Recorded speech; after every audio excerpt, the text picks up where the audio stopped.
I'm going to briefly talk also about the Montreal compliance procedure. It's been in place already for quite some time, so there's quite a bit of experience with it. And it's in the end also one of the first mechanisms to be used by an MAA. So it's quite a pioneering mechanism. Basically, I assume that most of you will know this already. What is the Montreal Protocol? Well, it has specific goal of phasing out ozone-depleting substances. Pretty much every country in the world is a party to it. Coverage, including several ozone-depleting substances, of course, mainly CFCs, but also others such as halons and methyl bromide, and since just 2 months ago, HFCs as well. What it does, it puts in place several control measures, so restrictions in the production and consumption of ozone-depleting substances, but it also includes trade measures such as bans and restrictions that can be used against non-parties. And finally, this is also important to remember in the context of the non-compliance procedure of the Montreal Protocol.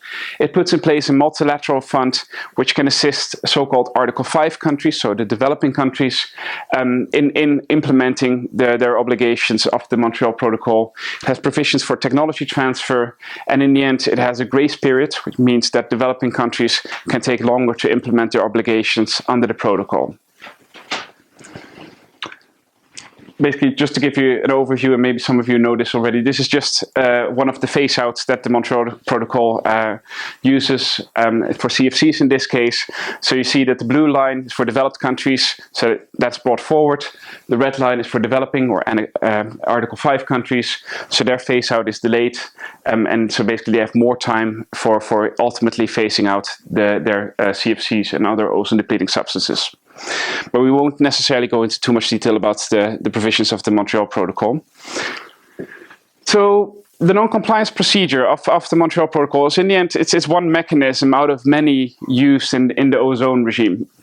As I said already, it's also important to remember that there's a multilateral fund that actually tries to help countries comply by providing financial assistance. The non-compliance procedure is under the Montreal Protocol, so it's not under the Vienna Convention, so it's clearly aimed to help countries comply with their obligations under the Montreal Protocol. It does interact with other bodies of the protocol, and primarily the multilateral fund, but also to some extent with the implementing agencies that help countries through actual projects and through actual technical and financial assistance to implement their obligations. So it's important to remember that the non-compliance procedure is in the end one out of many bodies under the protocol. So just some basic information. As I said, it's been in existence for quite some time. The decision originally was adopted in 1992, was revised later on in 1998, and those procedures are still valid as far as I know. The approach, I would say, is primarily managerial. Although there might be some elements that one could say will have a slightly more enforcement twist to it, but it's primarily about helping countries, facilitating compliance, rather than basically punishing countries for non-compliance.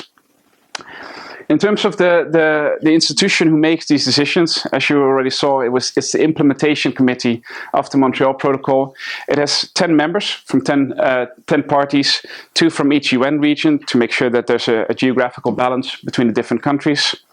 They meet twice a year, and importantly, the Ozone Secretariat plays a very, very strong role in providing information for the committee and in supporting the committee in fulfilling its tasks that it was designed to do.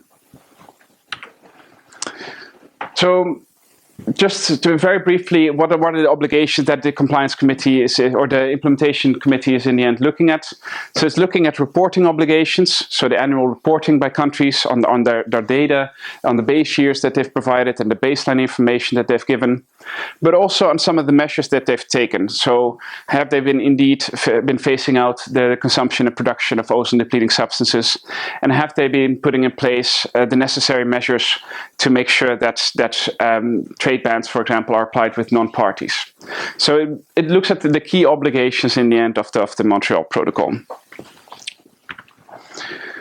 This is a very schematic overview of how the mechanism works.